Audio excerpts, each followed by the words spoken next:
Om Namo Bhagavate Vasudevaya. Om Namo Bhagavate Vasudevaya. Excuse me. Okay.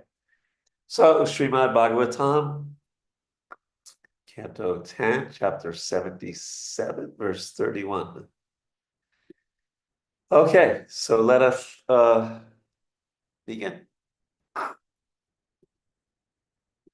So the Sanskrit goes Kvag Soka Moho Snehova Bhayam Vayenka Sambhavaha Kwa Chak Kandita Vijnana Kanaishvaryas Tva Kanditaha. And and the word for word, Kwa means where. And Soka, these next three, probably some of us know these next four, we probably know some of these words. Shoka means lamentation, and Moho means bewilderment. Sneha means affection, or in this case, material affection. It can also mean other kinds of affection. Va or and bhayam, a word that many devotees know, fear. Va means or again, not the state, or, comma, again. Yea, those which, agya, gya refers to knowledge, and agya means out of ignorance, sambhava, born, kwacha, and where, on the other hand, akanditaha, infinite, vijnana, whose perception, jnana, knowledge, Aishwarya, and power. So we know who this must belong to, right? If it's infinite, perception, knowledge, and power, it can only be one person. Akandita, the infinite supreme Lord. So, how can lamentation, bewilderment, material affection, or fear, all born of ignorance, be ascribed to the infinite supreme Lord, whose perception, knowledge, and power are similarly infinite? Excuse me. I have a little bit of a cold here. As they say in India, change of weather.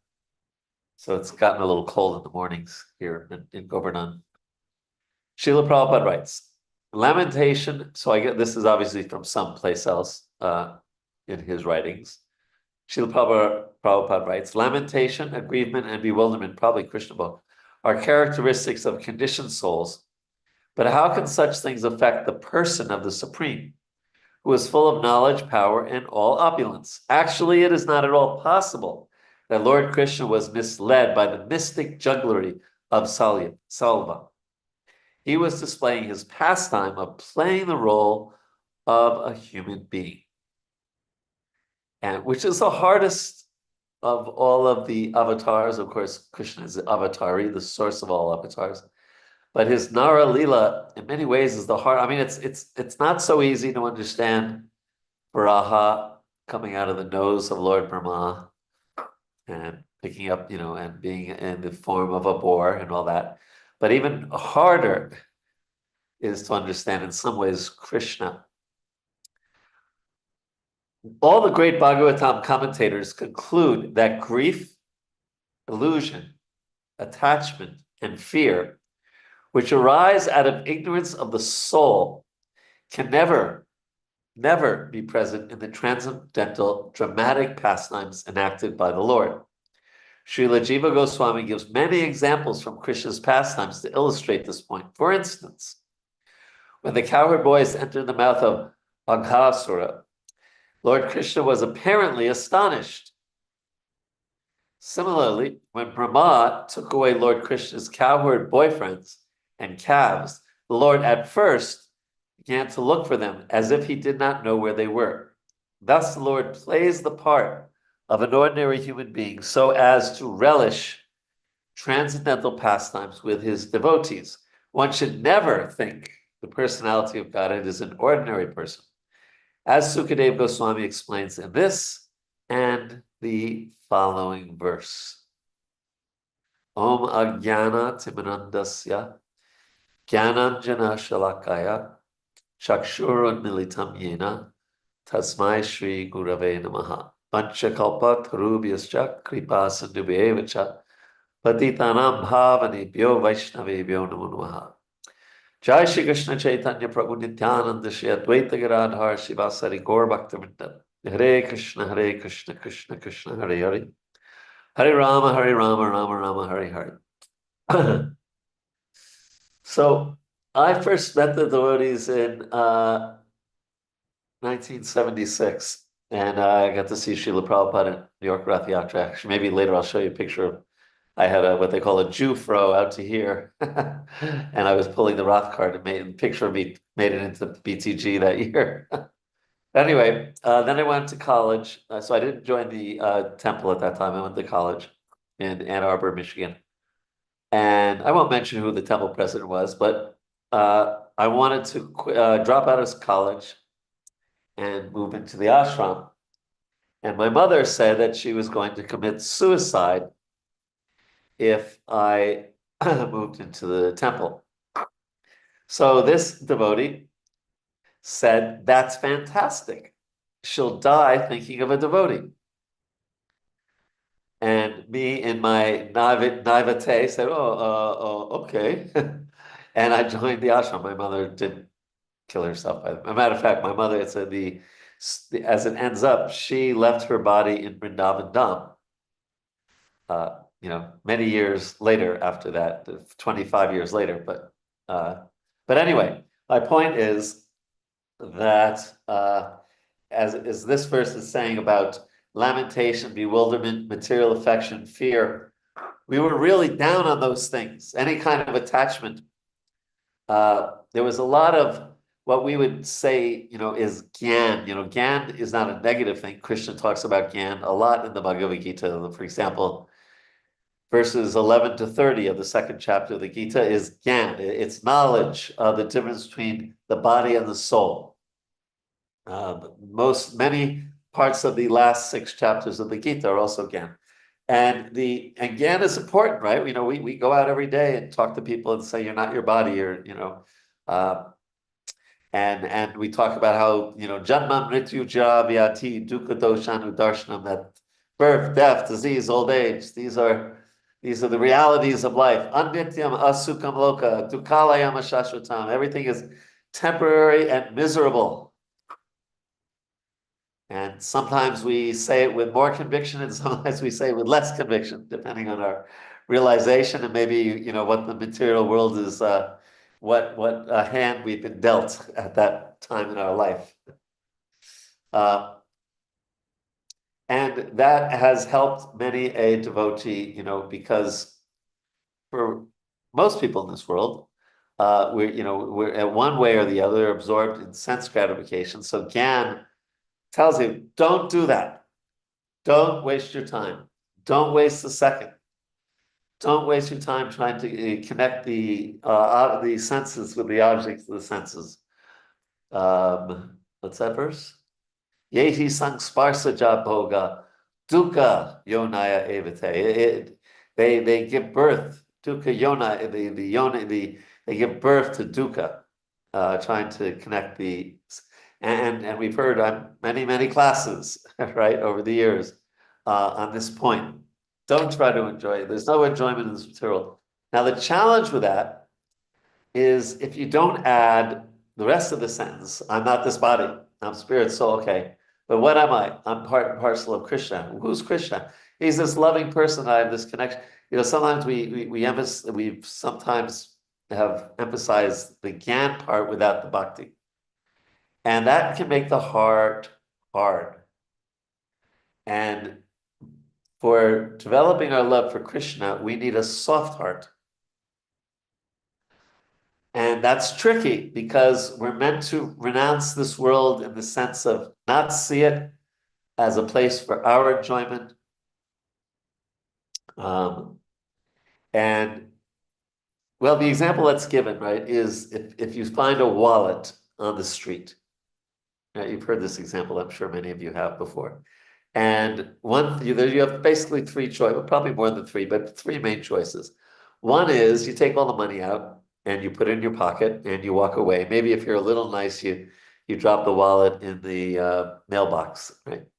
At least they can get their gym membership card back or whatever, driver's license. Or you could say, it's not mine, it's not meant for my enjoyment, and you just leave it there and you keep on walking. Or you can pick it up, look at the driver's license, do a Google search, find out the person's phone number or the email address, contact them and return it to them, right? So and that's the first example of keeping the money is compared to karma or seeing this world as a place for our enjoyment.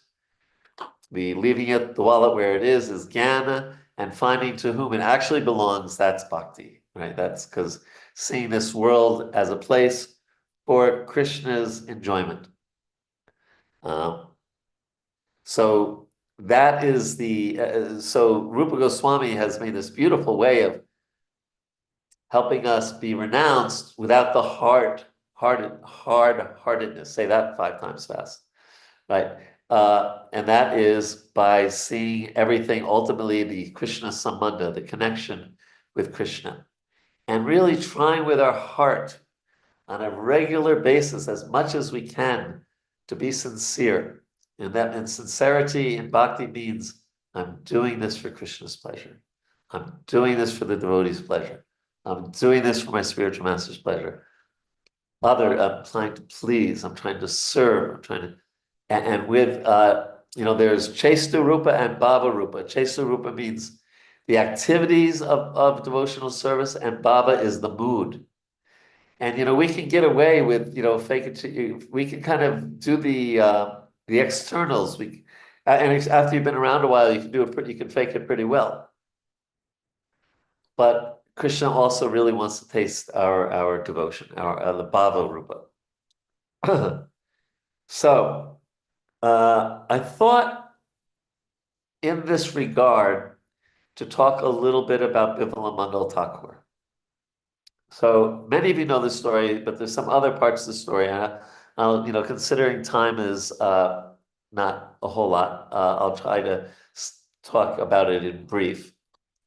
But Bimala Mangal Thakur was a nice Brahmin, good devotee, had a chaste wife, and a long story short, he became attached to Chintamani. Now, sometimes we talk about Chintamani as a prostitute, but that's not a very proper. It's not like Simon and Garfunkel's songs about the prostitutes on 7th Avenue. If you know the song "The Boxer," I'm giving away my age here. She was very high, kind of a high class escort-ish, but she knew Shastra. She was a famed Veena player and could play the harp. Well, and anyway, long story short, that he became super, super attached to her. I mean, just crazy attached to her.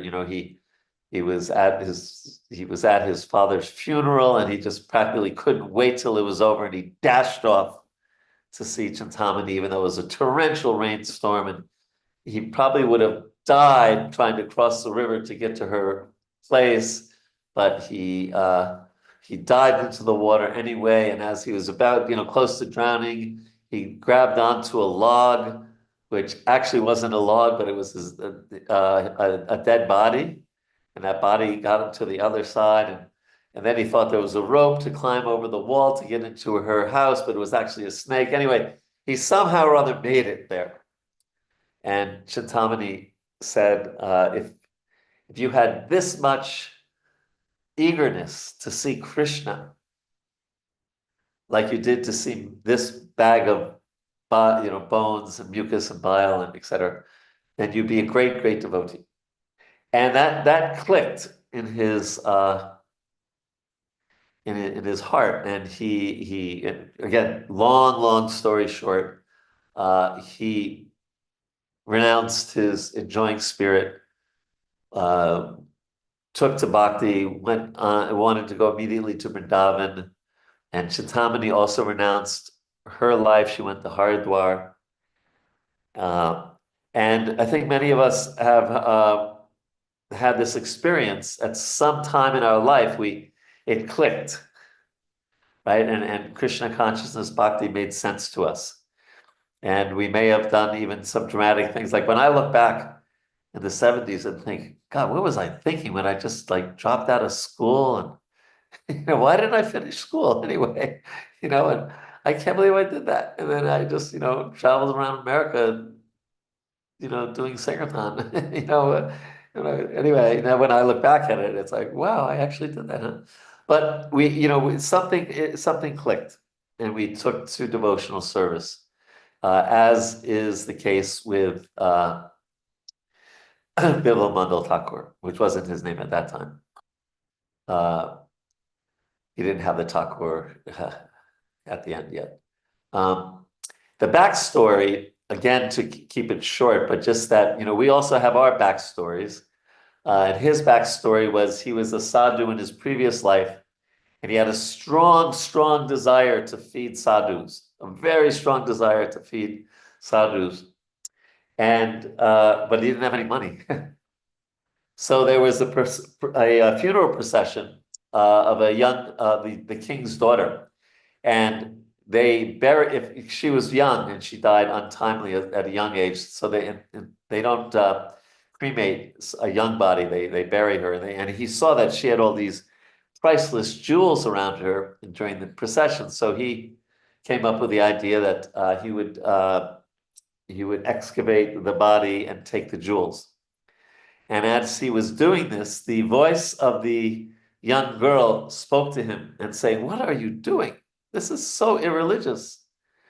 And again, long story short, she said, "If you really need money for, this good cause, there's two gold bars under the bed where I lived. Go to my father, the king, and just tell him, somehow convince him that you can look under the bed." And it was not easy convincing the king, but he finally did. And lo and behold, there was the gold. And he started feeding sadhus. He started feeding sadhus and feeding sadhus. And anyone who knows, anyone who's been to a temple knows that there may be so many people in the kirtan, there may be so many people at the lecture, but when it's time for prasadam, people seem to come out of the woodwork. Has anyone had that experience? If you're a manager and you know a little bit about, what it's like on Sundays or on Janmashtami or something like that, just like, what happened? There are like in our temple in DC, there may be 200 people at the class, but then like 800 people for prasadam. We know that now, but we didn't, always know that. So in this way, the money actually didn't last that long because. So then he wanted to uh, revisit taking the jewels from her body. And as he went there, the person, the girl spoke to him again and said, "In your next life, you will be a sadhu, and you will be." Oh, because he had to take off the cloth, and he saw her naked body when he was trying to get the jewels. And she said, "Because of that, you'll be attracted to my body in your next life." So she became Chintamani, and he became Vivamangal. Uh, and as the story goes, on his way to Vrindavan, again, long story short, he was washing his cloth. He was at the river, and a married woman was washing her cloth, and he became attracted to her. So much so that he went to the house, and he was dressed like a sadhu, and the husband said, "Yes, what can I do for you?" And he said, the woman said, "I want to enjoy with your wife." And he said, "Well, this is an unusual request, but he's a sadhu, he must have some." So he told his wife to, dress nicely and get ready to meet the sadhu. And the wife, who was in the next room, whispered to him, but walls weren't like American walls today with thick walls. And she said, "How can I do this? I'd rather kill myself, kill myself than take the hairpins and torture myself than to do this. You're my husband." And Bimla Mangal heard this, and something clicked. And you know the story that he asked her for those hairpins and he poked at his eyes. And the point was, and the point I'm trying to get to is that so he had made some progress, but at some point in our life, we, I think every devotee I've ever talked to, we hit some kind of brick wall, like he did, and he did something super extreme, right? Poking out his eyes and feeling totally liberated after that. We're not suggesting anything like that. But the point being that we may have some Sukriti from a previous life. Of course, Srila Prabhupada said, I created your Sukriti. But I don't know everyone's background on the call here, but we do sometimes cruise along, and where any previous Sukriti we may have had, that's been burnt up. Now we have to make advancement. Now we have to actually push forward our endeavors in devotional service. And that takes a heck of a lot of sincerity. That's really what it takes. I mean, we could use other words. We could say greed, tattva loyam, apimulyam, ekalam. That's the one price to pay. But I like the term sincerity, that we really have to go beyond. And the only way you can go beyond is by Krishna's kindness. Otherwise, we're just a bunch of, as Raghu would say, dented cans. But Krishna can undent the can. And it really takes sincerity of purpose to go beyond the hard-heartedness that we may have sometimes in our pursuits of bhakti. And sometimes we've flipped it over, to, okay, well, not hard-hearted, but now we should just be kind of mushy in the middle and I'm okay, you're okay. And, and not really quite spiritual, but just, but to have real devotion. And I like Prabhupada's title, Bhakti Vedanta. Vedanta's there, knowledge and gyan and understanding of this material world and the hellish nature of this world, and bhakti, that devotion and really soft-heartedness for Krishna, and combining that. And many of us are being tested as I talk, and of course the tests continue, and the brick walls, maybe, you go down another 10 miles, there's another wall. But those walls, for lack of a better word, I was thinking of a better word than that. Those challenges are an opportunity to take shelter of Krishna and to be really sincere in our chanting, in our hearing, in our serving devotees, and really try to muster up that sincerity. That's what we can do from our side. Then Krishna has to do the rest. Then it's up to him. But from our side, to really be sincere, to really say, I'm kind of cruising through my japa. That's not how I should be chanting my japa. I should really be trying to hear each mantra. I should really be trying to offer some bhakti along with my chanting. I should really try to honor prasadam and not just woof it down. I should really try to sincerely serve the other devotees. That's what it takes, because that's the only thing that's gonna, that's what attracts Krishna, and it's Krishna's kindness that will get us through all the, challenges of this world. What's that verse? Anyone have it in front of them? 1857 or 58, both of those in Bhagavad Gita. Anyone quickly have that? Otherwise, I can look for it. 1857.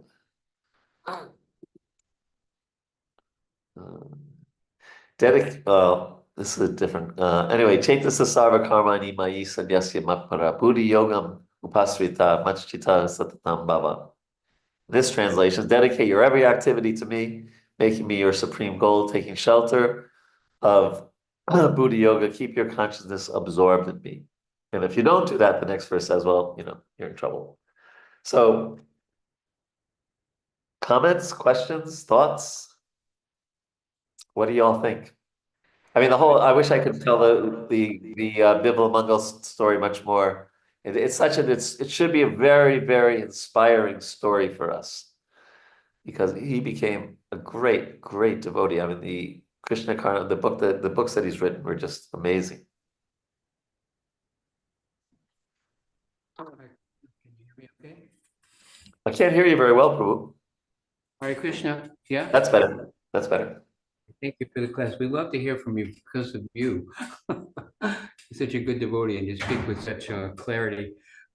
We have a question and share.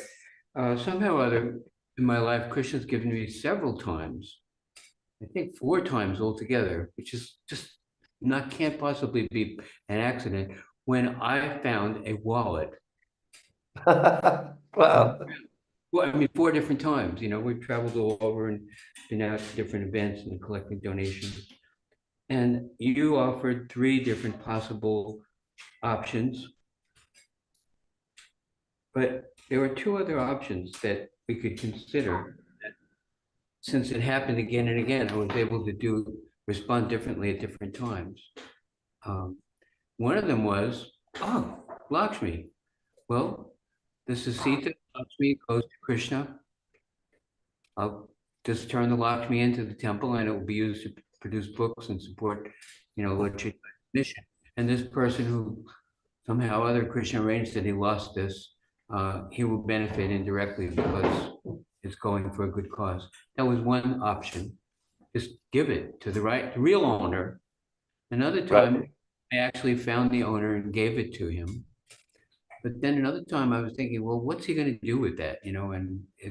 So the third time, I actually spoke to the person and said, we found this wallet and this obviously belongs to you. We have this, our mission in this world is encouraging people in the service of God. So we're returning this intact to you. And we're asking you to consider the possibility of voluntarily giving a portion of it, as a donation, which the person did. Wonderful. The different options, just Yeah. pick it up and turn it in, or, give it back to the person and they're gonna go use it to buy cigarettes or whatever they're gonna do with it, and, Yeah. and so at that time I was in New Zealand and I saw the person in the store a little way from the temple. And he actually, in the one store, purchased some alcohol, some cigarettes, and some pornography with the Lakshmi that I gave him. I saw him, paying for that. I was thinking, well, gosh, what the heck is, you know, he's it's like giving a child a gun, or playing, and he's going to misuse it. It's like it says, a charity in the mode of ignorance. You give somebody something and they Yeah. don't hurt themselves and waste it, or charity in the mode of passion. You just want the credit, but charity in the mode of goodness is to give it to the right person. So the thing was, I was considering that Christian was showing me by giving me the opportunity again and again. Well, let's return this to him, but let's encourage this person in devotional service. And I they like that. will benefit. Yeah. And they voluntarily gave it. And then, so we've seen so many instances like that where I was coming on my bicycle and I stopped in front of a little convenience store and a man was begging charity. And so I gave him some prasadam. And then this girl came out of the store, beautiful girl in a mini skirt, very nicely dressed. And he begged from her and she gave him $5 cash. And she gave him a big hug. And she said, listen, don't misuse this. I'm going to give this to you because I care about you. But if you use it to hurt yourself, it's not going to be good. I was thinking, well, that was really classy, So when something that belongs to somebody else becomes Yeah. into control. And like you said, we do have options. Anyway, I'm talking to one. Where's the Srila Prabhupada who mentioned all of these options? Yeah. No, the example, of course, was kind of metaphorical for bhakti, gyan, and karma, but I really like that point. And I do that when I go to Delhi, and there's often in Delhi, people on the street corners, and I do the same thing. I give them prasadam because that way, if I give them money, who knows? It's usually they have, who knows what's going to happen with that money. But giving them prasadam is kind of a good thing. So thank you for that. Other questions, comments, thoughts, brick walls? Yes, Krishna Kumari ji, Haribol. Hare Krishna. I set my obeisances. I miss it to you. Hi, Prabhupada. Yeah, so this group's become pretty intimate for me. So I just wanted to share that, I can't control my tongue. And I was thinking about like the poking the eyes out, like what it would be like cutting off your tongue or something like that. And then I started to think that, well, I've burnt my tongue, I've had sores on my tongues, and I still would enjoy. I wouldn't care. I would still eat. Um, yeah, I just wonder, like, I obviously I've had a higher taste and been free from the tongue, but I've been stuck also for a long, long time, like 25 years, since that higher taste has fizzled out. And so, yeah, I was just wondering if you had any guidance for me. Also, yesterday's class was a little the answer to the question about like, you can only hear from somebody that can control their tongue, and all that was the answer. And I was thinking like, yeah, like someone like me, I could think of other large devotees. We're wearing our desires, we're wearing our lower inability. Yeah, how to be an example and how I'm not an example and all that. I've just been trying to process that. So I I look to you. Well, we're not we're not all great examples. I mean, everyone has some, everyone has their challenges. Yours may be that, and mine may be this, and Krishna Daya's may be theirs, and iPhone Shiham may be there. We all have. We're here, in the hospital trying to get well. We're in the material world not because we're, like God's gift to pure devotional service, but because we're trying. And lucky for you that if it's prashadam, it's like, it's all good. I mean, it's not perfect, for our health and things like that, but it's purifying just eating a lot of our other vices you can't so easily dovetail, right? Uh, but um, but you bring up or even the beginning of my answer brings up such an interesting point, and you were talking about a community, and um,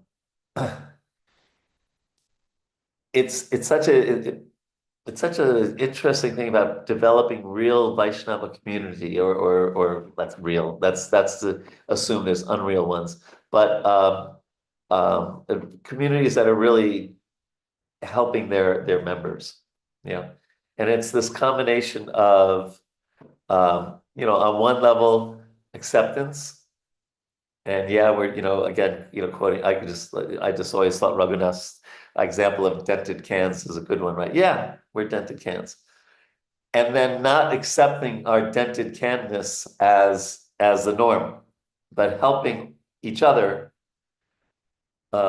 gradually, or sometimes not gradually, if let's say we have terminal illness, rise above that and become better. So it's I accept you as you are, and I hope like you accept me as I am, and Krishna Kumar, if you're really my friend, you say, hey Braj, that was like, why the hell did you do that? You know, I've talked to my son a lot about community development, and he was talking about that in his circle of friends, this TSI, the Sangha initiative. And he calls it disruption, that when your friendship is so tight that you can actually say, what the hell? And you know that it's coming from a good place, and you're just trying to help each other. So, we I think that example I gave of my life in the 70s, we were at each other's throats sometimes, like often, but not so much with much love, right? And then, after all the challenges of ISKCON in the 80s, we kind of we kind of swung the pendulum over to the other side, and it's just like, oh, yato matato, I'm okay, you're okay, and I might have not started that, but I gave all these classes on relationships and communications and stuff, Ah, but bhakti is some combination of that, right? That there is really tight friendship, there really is loving exchanges, and part of that loving exchanges is encouraging each other and sometimes getting on each other's case, always with the best of intentions. And if we know that the other person has the best intentions, then okay, yeah, because we don't always, see ourselves as clearly as someone else who loves us and is a little more objective. So, I'm sure if we don't have time now, but if we went around the room and if everyone was as honest as you, we'd all talk about which part of our can is dented, right? And from a friendship point of view, I want you to live a happy, long life. So I hope you take care of your health, whatever that means, in Krishna's service. And thank you very much for that question. I hope that was helpful, or hope I answered it a little bit. Yes, thank you. Actually, you did give a seminar with your wife at my home, I think in 96, Yes, for relationships. I remember that. And I think either you or your husband was a elevator operator at that time. Oh, not Is that right? neither of us. Someone else there. Oh, someone else is there. Someone else. Yeah. And I had all these stupid elevator jokes, and it was that little house just in Old Westbury, right? Yeah. Yeah, I do remember. Wasn't my fault. I'm sorry. Thank you. All right. Vraj Vihari Prabhu, wonderful class. A question. You have your service, your duty in bhakti that you try to do to the best of your ability. And then you also have family, for example. And then your family, you're doing your service, you're trying your best, and then your family comes at you saying, hey, what are you doing? Smiling in the temple, chatting with your friends. What about us? When are you going to come wash dishes, for example? How to solve this? How to balance those things? And Wash the dishes. Wash the in dishes. one sense, we may think, oh, she doesn't want me to do devotional service. She's a demon. Yeah. She's unfavorable to my bhakti. How to navigate it? Well, part of what you said is an individual question, and so we're not going to go there, but we can talk about principles a bit. One is that we have different stages in our life, right? When we're young and maybe unmarried, we may have more time, especially if we're living in the ashram. We be able to give all of our time to the temple. One time Prabhupada told Burijan Prabhu that his most important service was taking care of his family. He said that was his first service before anything else. Now, I don't know if he said that to everyone, but he did tell Burijan Prabhu that. So, if and Bhakti Tirtha Maharaj, he would talk about. Of course, it's much easier if your spouse is a devotee, right? Because then it's clear that when you're serving your family, you're serving a devotee of Krishna, and you're helping them wash the pots and this and that. But like for myself, yeah, I probably did a lot of that. Drying the dishes sort of stuff. But now my son's 34 years old. And that stage of my life is gone. It's over with, and he's got his own life. And I'm 6 months here at Govardhan and 6 months with my wife in Washington, D.C. And it's a different situation. So there's different times in our life, but we should try to find a balance. That's one of the hardest things, especially in Kali Yuga, and especially with cell phones, smartphones, and the internet and social media, and demands at work, and it's hard to to find that right balance, but we should also find time for Krishna. We also should find time to chant our rounds without distraction and to read Srila Prabhupada's books without distraction. And then to do what if we chose to have a family, then we have to do our duty. Karma nevari karaste mafaleshu vidachana. We have to do our duty. It's, the basis of the Bhagavad Gita, the pratishta, or the basis of the Bhagavad Gita is duty. Higher, the bhakti is also there, of course, but the basis is doing our duty. So we should not neglect that. How does that sound? What do you think, Ananda Bihari? Sounds very hope-giving. Thank you. Thank you. All right. I think somebody in the temple room had their hands up. Yeah, I see a hand. I don't hear you, though. We don't hear you. You hear me now? A little better. A little better?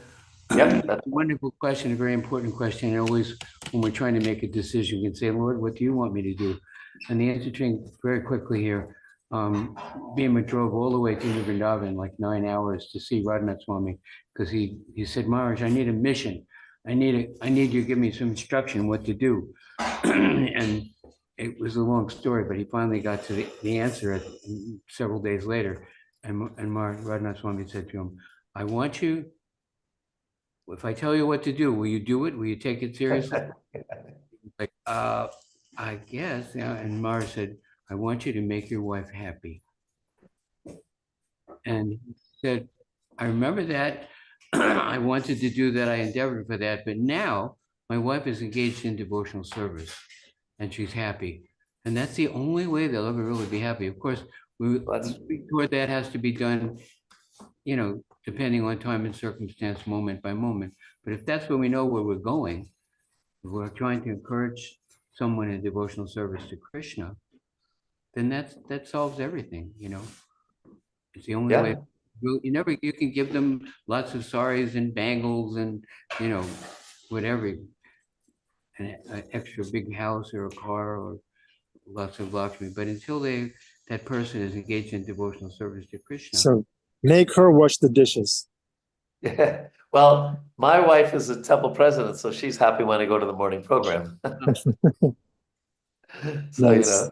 it's all different. All right, I think our time is up. Right? 2 more minutes. Adipusha Prabhu didn't mention one interesting detail about that story. So this devotee, after receiving his life mission, went back to his wife and asked her, so how can I make you happy? And guess what she told him? She told him, be more like Radhanath Swami. This is how you'll make me happy. So it was a full circle. Oh, There you go. Yeah. yeah.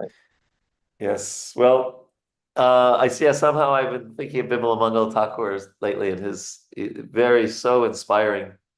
His story and his writings are just pure bhakti, pure devotional service, pure nectar.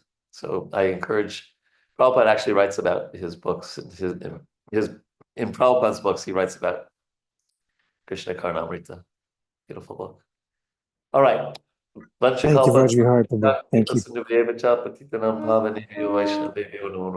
Hare Krishna.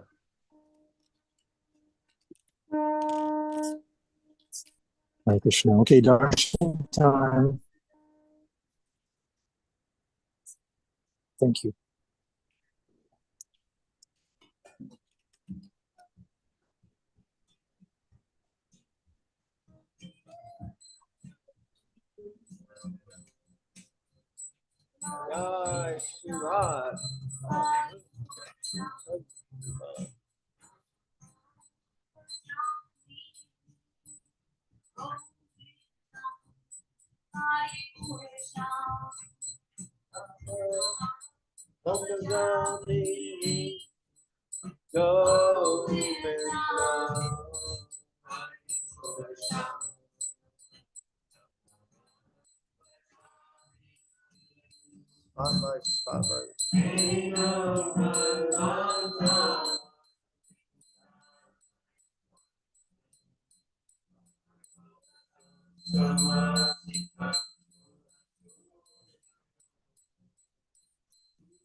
By His grace, one can cross the ocean of material suffering and obtain the mercy of Krishna.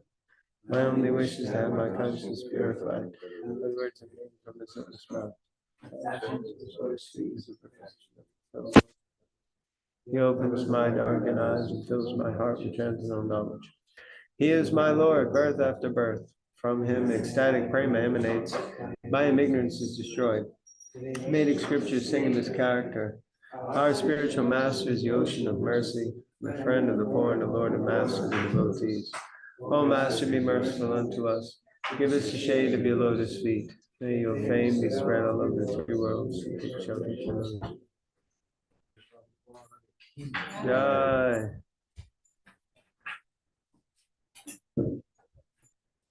Thank you, Johnny Takabu. Jaya Prabhupada, Jaya Prabhupada. Okay, dear devotees, this was the class. Vraj Vihari Prabhu is a very balanced and realized devotee. We're fortunate to have his association every month. If anyone would like to maybe reflect back something that stood out to them, please feel free to unmute yourself. If not, we'll wrap it up.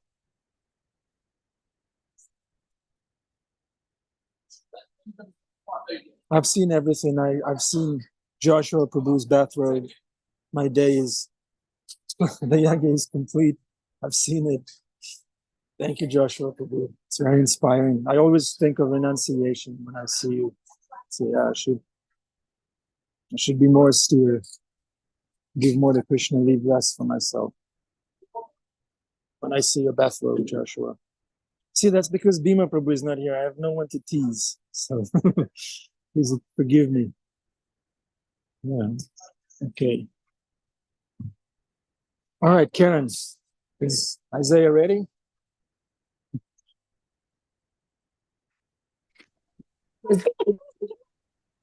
He was gonna go offer some breakfast.